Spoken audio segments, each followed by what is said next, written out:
नमस्कार, स्वागत है आपका कंज्यूमर इज किंग शो में। आज चर्चा करेंगे कि सुप्रीम कोर्ट में आवारा कुत्तों को लेकर चल रही सुनवाई अब सिर्फ कानून का नहीं, ग्राउंड रियलिटी और पर्सनल एक्सपीरियंस का मुद्दा बनती जा रही है। गुरुवार को लगातार दूसरे दिन 2.5 घंटे तक चली सुनवाई में कोर्ट ने कुत्तों के बिहेवियर से लेकर सरकारी सिस्टम की नाकामी तक हर पहलू पर सवाल उठाए। सुप्रीम कोर्ट के सामने सबसे बड़ा सवाल ये उठा कि सरकारों के पास आंकड़े तो है लेकिन इंतजाम नहीं है। याचिकाकर्ता के वकील ने बताया कि राज्यों ने यह तक नहीं बताया है कि नगर पालिकाएं कितने डॉग शेल्टर्स चला रही है। सुनवाई के दौरान एनिमल वेलफेयर की तरफ से दलील दी गई कि अगर कुत्तों को हटाया गया तो चूहों की आबादी बढ़ जाएगी। इस पर सुप्रीम कोर्ट ने तंज भरे अंदाज में पूछा तो क्या बिल्लियां ले आए। बता दें कि पिछले 7 महीने में इस मामले पर 6 बार सुनवाई हो चुकी है, लेकिन जमीनी हालात जस के तस बने हुए। ऐसे में सवाल उठता है कि क्या स्ट्रे डॉग्स को हर सार्वजनिक जगह से हटाने की जरूरत है? क्या इंसानों की सुरक्षा के लिए जो नियमों का सख्ती से पालन होना चाहिए, क्या केवल कुत्तों का हटाना ही समाधान है या कोई और तरीका अपनाया जाए? हर साल लाखों लोग स्ट्रे डॉग्स काट लेते हैं, जिम्मेदार कौन है? क्या जो स्ट्रे डॉग्स की मौजूदगी आम लोगों से ज़्यादा अहम है? तो ये हम बड़े सवाल है जिस पर हम चर्चा करेंगे। और हमारे साथ इस शो में शामिल हो रहे हैं professor Bejon Kumar Mishra, consumer right activist. इसके साथ साथ हमारे साथ जुड़ रहे हैं इस शो में BS वोहरा, सोशल एक्टिविस्ट और प्रेसिडेंट RWA दिल्ली। इसके साथ साथ अदनान खान भी हमारे साथ इस शो में शामिल हो रहे, फाउंडर और CEO K9 स्कूल के। इसके साथ साथ हमारे साथ जुड़ रहे हैं आशुतोष श्रीवास्तव, वकील है सुप्रीम कोर्ट में। आप सभी चारों मेहमानों का बहुत बहुत शुक्रिया इस चर्चा में शामिल होने के लिए। सबसे पहले मैं शुरुआत करता हूं आशुतोष श्रीवास्तव जी से ही। सर, सुप्रीम कोर्ट में आपको नहीं लगता है जो इसकी सुनवाई काफी लंबी चल रही है और अब कुत्तों के साथ साथ बिल्ली, चूहे, तरह के अलग अलग दलीलें भी दी जा रही है जिस पर सुप्रीम कोर्ट भी तंज कस रहा है?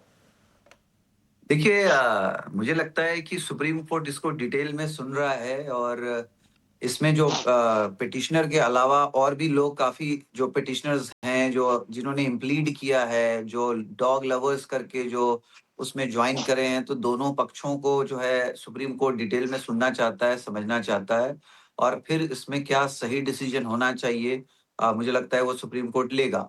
अभी तक जो हमने देखा है कि सुप्रीम कोर्ट काफी सीरियस रहा है। जो पहले की भी जो बेंच थी उसने काफी स्ट्रिक्चर्स दिए थे। जिस तरह से हम देख रहे हैं कि रेबीज जिस तरह से फैल रहा है और WHO का जो रिपोर्ट रहा है उसके हिसाब से जो 36% जो मौतें होती हैं उसमें इंडिया से ही रेबीज के जो है लोग मारे जाते हैं जिनको रेबीज होता है। तो 36% जो टोटल डेथ होता है आउट ऑफ रेबीज वो इंडिया से होता है।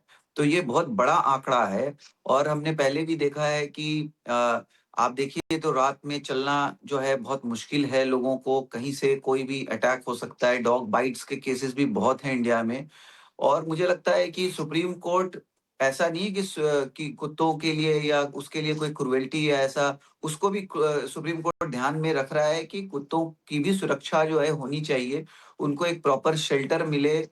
फिलहाल तो जो जो सेकंड टाइम जो सुप्रीम कोर्ट ने जो ऑर्डर किया था उसमें उन्होंने बोला था कि जो है स्टरलाइजेशन करना है, वैक्सीनेशन करना है, फिर जो है आप उनको वापस से उस जगह पे छोड़ सकते हैं। उस जगह पे नहीं जहां से उनको उठाया गया था, बल्कि किसी और जगह में उनको छोड़ा जा सकता है। जबकि पहले का जो डिसीजन था वो बहुत क्लियर था कि जो है शेल्टर्स बनाने हैं और उसी शेल्टर्स के में ही जो है इनको रखना है और वहीं इनको स्टरलाइज करना है, वैक्सीन देना है और इनको बिल्कुल नहीं छोड़ना है, वहीं पे रखना है। इस तरीके का उस समय का जो फैसला था। लेकिन मुझे लगता है कि काफी लोगों का आउटक्राई देखते हुए और डॉग लवर्स ने जिस तरह से इंटरवीन किया, इनको देखते हुए सुप्रीम कोर्ट को लगा कि जो है इस पक्ष को भी सुन लेना चाहिए। ये मेरा अपना पर्सनल व्यू है और सुप्रीम कोर्ट दोनों पक्षों को सुन रहा है और उसको यही देखना है कि क्या जो है ह्यूमैनिटी के लिए क्या सही है और एनिमल्स के लिए भी उनके ऊपर भी क्रुएल्टी नहीं होना चाहिए। ये भी मतलब इन सब बातों को बैलेंस करते हुए सुप्रीम कोर्ट एक मुझे लगता है एक अच्छा फैसला लेगा। और साथ में जो हमारा एनिमल बर्थ कंट्रोल जो रूल्स है हमारे 2023 में जो अमेंड करके बना है, उसको भी अमल में लाने की सुप्रीम कोर्ट ने बात करी है कि इसको जो है आप तुरंत इम्प्लीमेंट कीजिए। और इसमें जैसे हमने देखा कि सिर्फ अभी तक 4 स्टेट ने ही एफिडेविट फाइल किया है कि उन्होंने जो पहले जो सुप्रीम कोर्ट के जो डायरेक्शंस थे उस हिसाब से उन्होंने क्या-क्या उनका कहना है उसके बारे में। मुझे लगता है बाकी स्टेट्स के भी एफिडेविट्स जो है धीरे-धीरे आएँगे और तब जाकर के ये जो है मामला क्लैरिटी में बदल सकेगा कि क्या सुप्रीम कोर्ट को करना चाहिए। और इसके अलावा जो एमिकस क्यूरी हैं उन्होंने भी मुझे लगता है कि इसमें काफ़ी अपना सहयोग दिया है, काफ़ी सपोर्ट रखा है कि एक जो है प्रॉपर फैसला इसमें लिया जा सके, जो कि जनहित में हो, लोगों के हित में हो, बच्चों के प्रोटेक्शन में भी हो, साथ में जो हम कुत्तों की जो बात कर रहे हैं, जो स्ट्रे डॉग्स की, उनके लिए भी कोई क्रुएल्टी ना हो, उनको भी सुरक्षित रखा जाए क्योंकि हम देखते हैं कि सड़कों पे ऐसा नहीं है, कितने सारे हानि एक्सीडेंट्स में होगी। कुत्ते भी अब मारे मैं जाते हैं। आऊंगा देश के जाने माने consumer right activist Bejon Mishra ji के पास। सर, आपने तो कई सारी इंडस्ट्री में हमने देखा है कि आपकी सुलह से, आपके विचारों से, आपके हस्तक्षेप से मामले सुलझे हैं, तो इस पूरे मामले में आपकी क्या राय है? अरे भाई, बहुत बहुत धन्यवाद। आपने एक ऐसा स्टेटमेंट, ओपनिंग स्टेटमेंट दिए, हम तो गदगद हो गए to know that policy makers हमको सुनते हैं और हमारे बात को लेकर आगे बढ़ते हैं। फर्स्ट, मेरा पहला रिमार्क ये है कि सुप्रीम कोर्ट जो इतने टाइम दे रहे हैं इस केस को लेकर, इट इज सराहनीय। I must congratulate. हमको लगता है कि बेंच के मैक्सिमम लोग सब पेट लवर्स हैं, इसलिए वो लोग काफी समय दे रहे हैं, क्योंकि हमारे देश में इतना पेंडेंसी है केसेस का, और इस मामले को लेकर इतना समय देना, it is definitely a remarkable development हमारे देश मैं के तो लिए। नहीं बोल रहे number Bejon one. Sir, number आप टू, क्या ये एक सरकास्टिक कमेंट तो नहीं है कि सुप्रीम कोर्ट के बेंच पे पेट लवर्स ज्यादा है इसलिए ज्यादा वक्त लग रहा है? नहीं, हम बोले, हम ये उम्मीद कर रहे हैं, क्योंकि जिस ढंग से ये लोग समय दे रहे हैं, नॉर्मली पिटिशंस को तुरंत 2 मिनट में खारिज कर देते हैं वो लोग। तो अब हम जो देख रहे हैं कि इस ढंग के पीआईएल्स में जो इतने समय दे रहे हैं, हमारा 45 इयर्स के एक्सपीरियंस में हम कभी नहीं देखे कि इतना समय सुप्रीम कोर्ट इस ढंग के मामले में समय दे रहे हैं, और सारे 360 डिग्रीज वो लोग सुन रहे हैं और बड़े चाव से सुन रहे हैं। तो अच्छा है, इट्स अ गुड डेवलपमेंट। हम ये कहना चाह रहे हैं, नंबर वन, कि हर एक पेट के जरूर कोई ना कोई लवर्स होंगे या कोई फैमिली होंगे जो उनको अडॉप्ट करते हैं, क्योंकि बचपन में हमारे पास भी पेट रहा, हमारे घर पे भी डॉग्स रहे, और हम लोग जब उनको अभी भी मिस करते हैं जब हम लोग उनको मतलब उनका निधन हो जाते हैं। तो हर एक व्यक्ति एक परिवार जैसा पेट्स को पालते हैं, रखते हैं और देखभाल करते हैं। लेकिन ये जो स्ट्रे डॉग्स का जो मामला है, ये इसलिए है क्योंकि कई लोग जो पेट्स को ये दिखाते हैं कि हम लवर्स हैं, लेकिन एक्चुअली लवर्स नहीं है। वो लोग उनको छोड़ देते हैं, उनको कहीं ना कहीं एक लावारिश रूप से छोड़ देते हैं, जहां पर म्युनिसिपैलिटी का काम शुरू हो जाता है।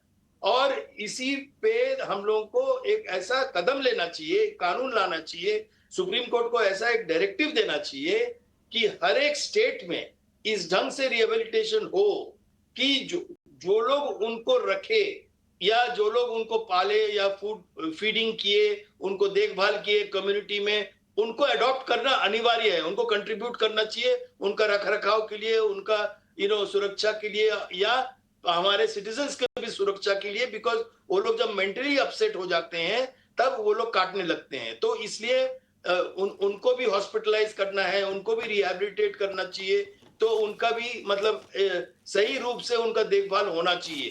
लेकिन जो मतलब एक लावारिस जो रूप आ जाता है हमारे देश में, हाईवेज में भी हम लोग देखते हैं कि पेट्स घूम रहे, कुत्ते घूम रहे हैं, और काफी सारे एक्सीडेंट प्रोन हो जाते हैं, बहुत सारे डेथ्स होते हैं। तो हम सोचते हैं कि इस पे चलिए सर आगे बढ़ता हूं और आपके विचारों से सर इतना तो पता चला कि आप इतने ज्यादा पेट लवर नहीं हैं। और अब मैं जाऊंगा बीएस बोहरा जी के पास। सर आपकी इस पूरे मसले पर क्या राय है और आपके क्या विचार होंगे इस मामले का समाधान निकालने के लिए?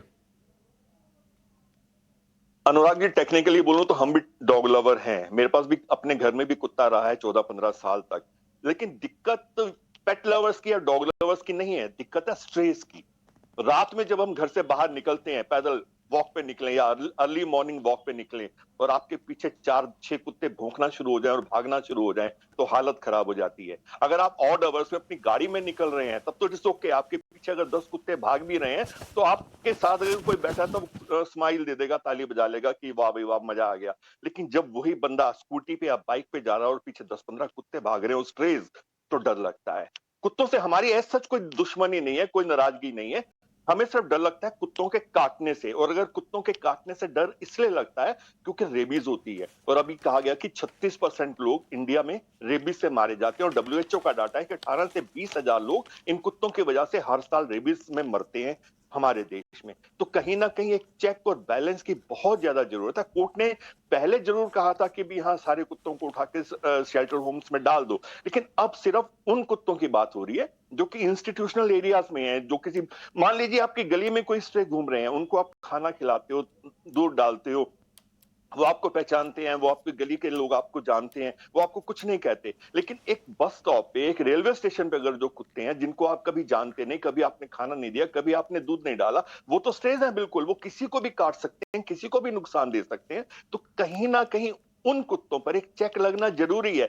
जो कहा जा रहा है अभी सीएसवीआर, हमें सीएसवीआर से भी कोई दिक्कत नहीं है, बहुत अच्छी बात है। अभी उनको कैप्चर करो, स्टेरिलाइज करो, वैक्सीनेट करो, रिलीज कर दो, दैट्स ए नॉर्मल थ्योरी। इससे क्या होगा कि कुत्तों की जनसंख्या कम होगी, लेकिन कब होगी उसमें टाइम लगेगा। उसमें एक दिन में या एक महीने में, एक साल में तो नहीं होने वाली है। इस प्रोसेस को कंप्लीट करने में 5-7-10 साल लगेंगे, तब जाके कहीं कुत्तों की जनसंख्या पर चेक लगेगी। लेकिन तब तक कहीं ना कोई चेक बैलेंस जरूरी है, जिसमें कि कुत्तों को इस तरह से जो कि खास करके इंस्टीट्यूशनल एरियाज में, मान लिया आप हॉस्पिटल में किसी पेशेंट को लेके जा रहे हैं ट्रीटमेंट के लिए, और वहीं पे कोई कुत्ते 10-10, 20-20 कुत्ते घूम रहे होते हैं। पार्क्स में जाओ, आप पार्क्स में आप एंटर होगे तो पता लगा दीवार के ऊपर 6 कुत्ते बैठे हुए हैं और अंदर पार्क में 25 कुत्ते घूम रहे हैं अलग अलग लोकेशंस पे। तो कहीं ना कहीं डर लगता है। जब आप नॉर्मल आवर्स में जाते हो देन इट्स ओके, जब आप ऑड आवर्स में जाते हो तो घरों से निकलना मुश्किल हो जाता है, सड़कों पे जाना मुश्किल हो जाता है। और कहीं ना कहीं एक चेक, मैं 3 बार बोल चुका हूं, एक चेक एंड बैलेंस बहुत जरूरी है। और अगर ऐसा कुछ होगा तभी लोगों की जान बच पाएगी। अदरवाइज हमारी कुत्तों से या डॉग लवर से कोई दुश्मनी नहीं, कोई नाराजगी नहीं। बिल्कुल नाराजगी नहीं है, चेक एंड बैलेंस बहुत जरूरी है। अब मैं आऊंगा अदनान खान जी के पास। अदनान जी, अब आपकी भी राय जानना चाहेंगे इस मामले का कैसे समाधान हो और आप का क्या पक्ष है? सर देखिए, डॉग बाइट्स जो एक विषय है, डॉग बाइट्स तो एक गंभीर विषय है ही। किसी को भी डॉग से बाइट हो, चाहे वो पेट लवर हो चाहे ना हो, दर्द तो बहुत होता ही है। एंड कभी कभी ऐसे फ्लैश वूंड हो जाते हैं कि उसमें मतलब वो परमानेंट डैमेज, स्कार छोड़ के चला जाता है। तो जिसको भी कभी डॉग बाइट्स अफेक्ट की गई हैं, मैं उनकी सेंसिटिविटी को कम नहीं करना चाहूँगा।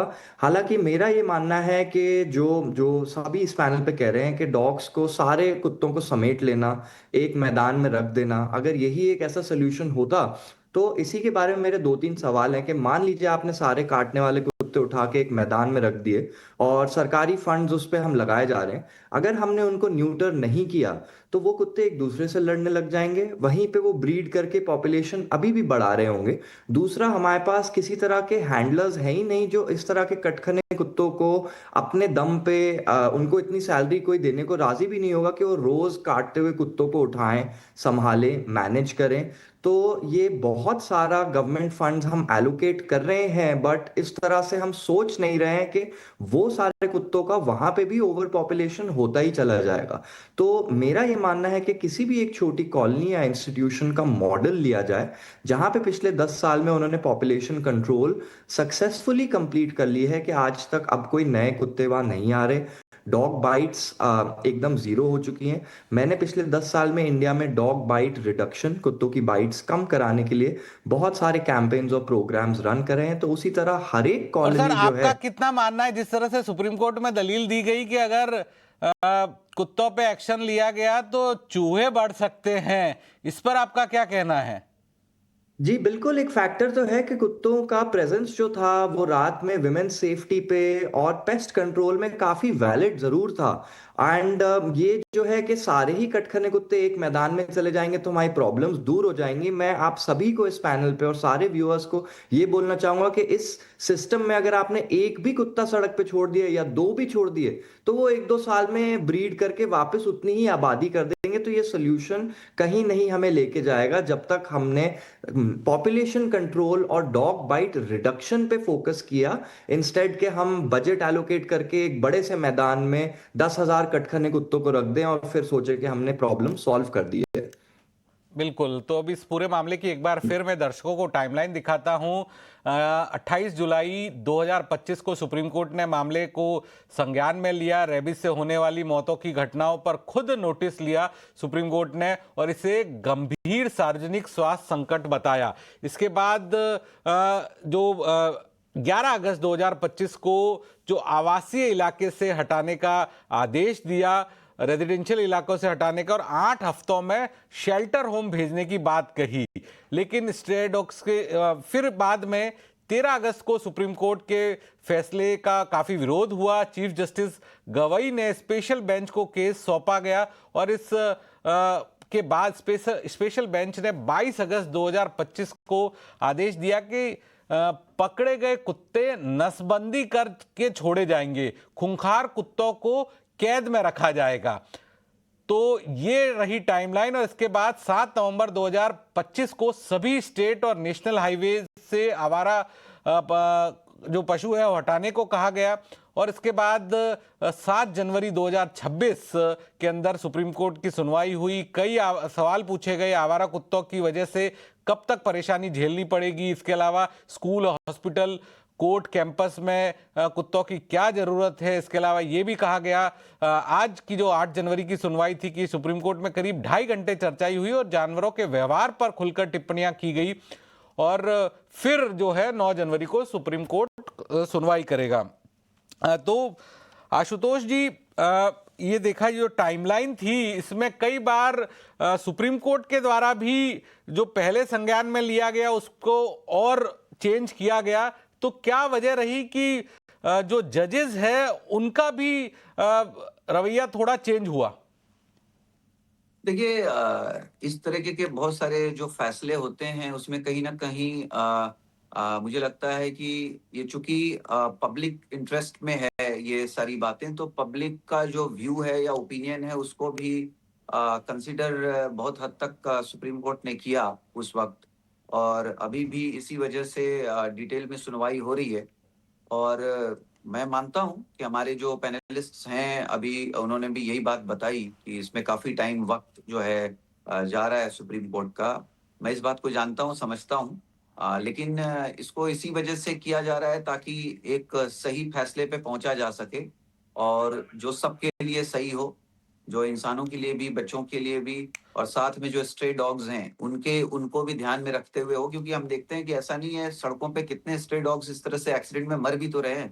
तो उनको भी बचाना जरूरी है एक तरीके से, उनको भी एक डेजिग्नेटेड प्लेस में अगर किया जाए। और ये देखिए कि ये सिर्फ इंडिया की बात नहीं है, कितने सारे कंट्रीज में अगर हम जाएं तो इसको बहुत कंट्रोल वे में रखा गया भी है। ऐसा नहीं है कि सड़कों पे बिल्कुल। आप बेजौन देखेंगे Mishra, developed consumer countries right में। एक्टिविस्ट, कुछ बोलना चाहते हैं। हाँ सर, बताइए क्या आप अपना पॉइंट रखना चाहते हैं?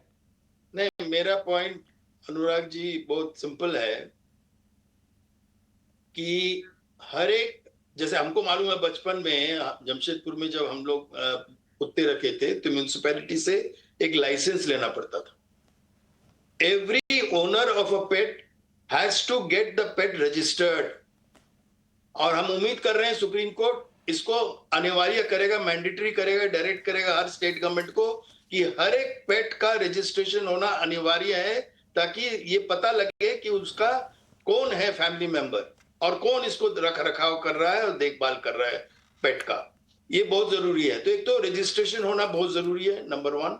नंबर 2, कोई भी स्ट्रे डॉग्स जिसका रजिस्ट्रेशन नहीं है या कोई कारण वो फैमिली आज नहीं है जो रजिस्ट्रेशन किए थे originally, then the state has to adopt that pet. और स्टेट को उस पेट को पूरा रख रखाव करना चाहिए, including health care, including treatment, ताकि वो मतलब डॉग बाइट को हम लोग जीरो लेवल पे, जीरो टॉलरेंस पे लाएं, और उस ढंग से लाएं कि एक सिस्टमैटिक रूप से उसका रिडक्शन हो, in terms of ensuring that no dog are left stray. कोई भी कुत्ते स्ट्रेट में लावारिस रूप से नहीं दिखना चाहिए, whether it's highway, whether it's a community, whether it is a hospital, whether it's railway station. यदि दिखे तो स्टेट का जिम्मेदारी है और स्टेट को जिम्मेदारी देना चाहिए, और सर स्टेट आपका को लेना सुझाव भी चाहिए। काफी सराहनीय है, लेकिन आप भी जानते हैं कि इम्प्लीमेंटेशन स्तर पे चुनौतियां होगी, उसे पूरा नहीं किया जा सकेगा। लेकिन अदनान जी, इस पूरे मामले में आपको लगता है जो सबसे पेच आ गया जब सुप्रीम कोर्ट ने कहा कि शेल्टर होम भेजा जाए, फिर अपने ही ऑर्डर में कहा गया कि स्टरलाइज करके भेजा जाए, तो वो स्टरलाइजिंग के बाद ही पूरा पेच फंस गया, जो कि प्रैक्टिकली करना मुमकिन नहीं था। देखिए यही था कि ये कुछ कुछ जो डिसीजंस हैं थोड़े से जल्दबाजी और थोड़े से हेस्ट और थोड़े से इमोशनल सेंसिटिविटी में ले लिए जा रहे हैं कि सारे कुत्तों को उठा के शेल्टर में भेज दो। तो ये तो एक ब्लैंकेट स्टेटमेंट है जो किसी एक तरह से किसी गुस्से में आए बड़े किसी ने एकदम से बोल दिया है। बट उन्हीं शेल्टर्स की मैनेजमेंट का किसी ने सोचा ही नहीं कि कोई ऐसा है जो ये सब कर पाएगा इम्प्लीमेंट या एग्जीक्यूट उसी टाइम फ्रेम में। और अपने ही उन्होंने रूलिंग में खुद ही स्टेरिलाइजेशन का इम्प्लीमेंटेशन डाल दिया। तो ऑनेस्टली मैं यही मेंशन करूंगा कि नेदरलैंड्स में और बहुत सारे ऐसे देशों में सिर्फ प्योरली न्यूटरिंग और स्टेरिलाइजेशन से ये प्रॉब्लम कंप्लीटली जा चुकी है। और दूसरी बात यह है कि डॉग्स की बाइट पे सबसे ज्यादा जो पेट्स के ओनर हैं, जो प्राइवेट डॉग्स के ओनर हैं, उनको कोई अकाउंटेबिलिटी नहीं है इंडिया में। आज की डेट में किसी का पालतू कुत्ता मुझे बुरी तरह काट के हॉस्पिटल भी पहुंचा दे तो उन्हें किसी तरह की पनिशमेंट, किसी तरह की पेनल्टी, किसी तरह का फाइन है ही नहीं। कल वो अपने डॉग को शेल्टर में फेंक देंगे और वो कहेंगे कि जी मेरी कोई इसमें गलती नहीं है। तो सबसे पहले ओनर की अकाउंटेबिलिटी और proper high standard of punishments के अगर किसी के पेट डॉग ने किसी को काटा है तो उनको वो ड्यू कोर्स ऑफ रिकवरी मिलना चाहिए, ड्यू कोर्स ऑफ रेजोल्यूशन मिलना चाहिए।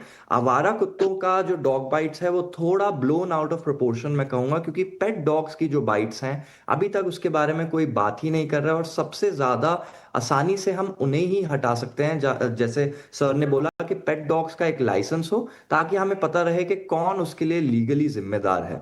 और जैसा आपने कहा कि न्यूटरिंग के बिना तो ये सोल्यूशन और ये जो जर्नी है ये कहीं पे भी नहीं जाएगा। अगर हम डॉग्स को स्टेरिलाइज नहीं करेंगे, उठा उठा के फार्म्स बनाते रहेंगे और उन्हें पार्क्स में डालते चले जाएंगे, तो कुछ साल में हम फिर इसी पैनल पे इसी डिस्कशन पे होंगे कि अरे ये तो कुत्ते बढ़ते ही जा रहे हैं और शेल्टर भी भर गए। बिल्कुल, कुत्ते बढ़ते ही जा रहे हैं और शेल्टर भी भर गए।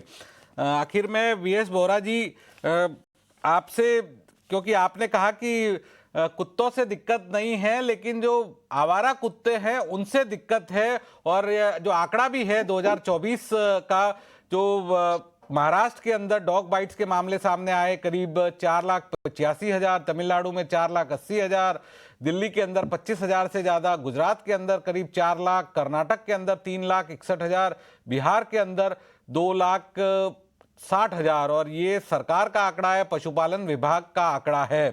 तो VS Bohra ji,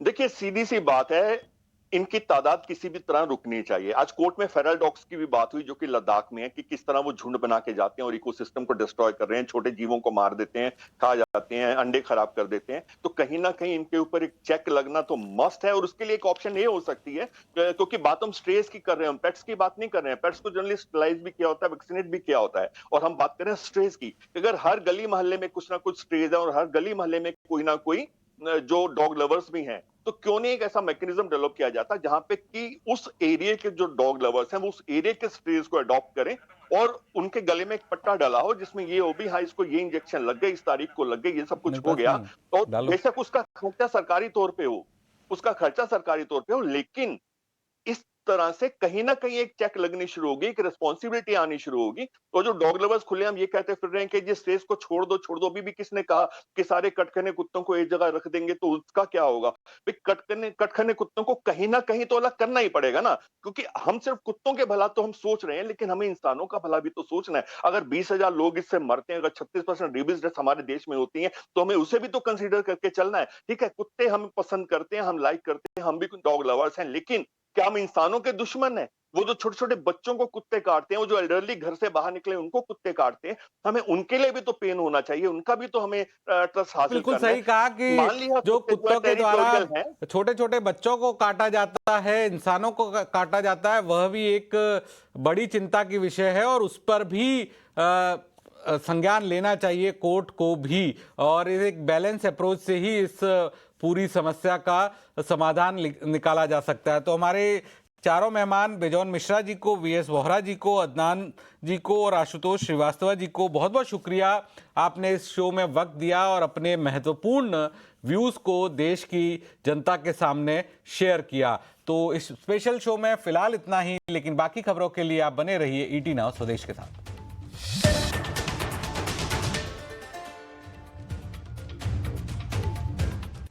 in association with